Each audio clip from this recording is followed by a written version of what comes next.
Volt egyszer egy anya és lánya. A lány imádta az anyját, mert szépnek, sikeresnek, erősnek látta őt. Gyönyörködött benne, dicsérgette. De az anya nem tudott ennek örülni. Pedig a legtöbb szülő vágya az, hogy különösen nagyobb bacska gyereke szeresse, tisztelje és felnézzen rá.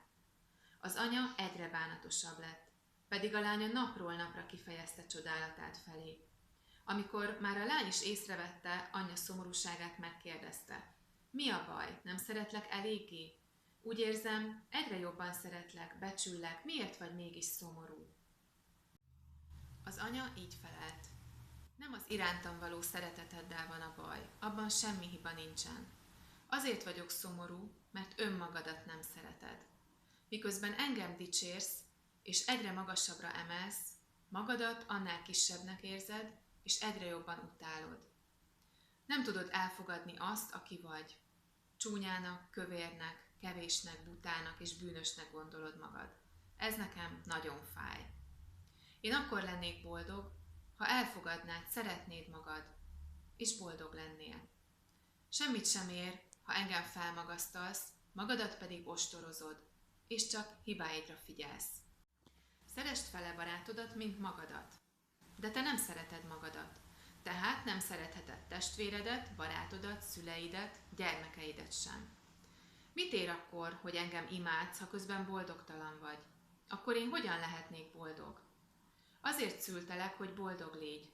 Mindent megadtam ehhez, tökéletes vagy. Mit kell tenned, hogy engem boldoggá tegyél? Szeresd magad, és légy boldog. Ne tegyél semmit, ami nem belülről fakad, és nem szerez neked örömet. Más nem mondhatja meg neked, hogy mit kell tenned. Mindent megtettem, hogy tökéletes légy. Vitaminokat szedtem, egészségesen táplálkoztam, csak szép dolgokra gondoltam, és áldást kértem rád. Tökéletes vagy. Ha jól akarsz szeretni másokat, kezd el szeretni és elfogadni önmagadat. A bűneid hibák, amikre nem is emlékszem. Miért marcangolnád hát magad miattuk? Állj fel, kegyelmezd meg magadnak, ahogy én is kegyelmes vagyok hozzád, és légy boldog. Az én fotóalbumomban azokat a képeket őrzöm rólad, amikor sikerült neked valami, vagy örültél valaminek.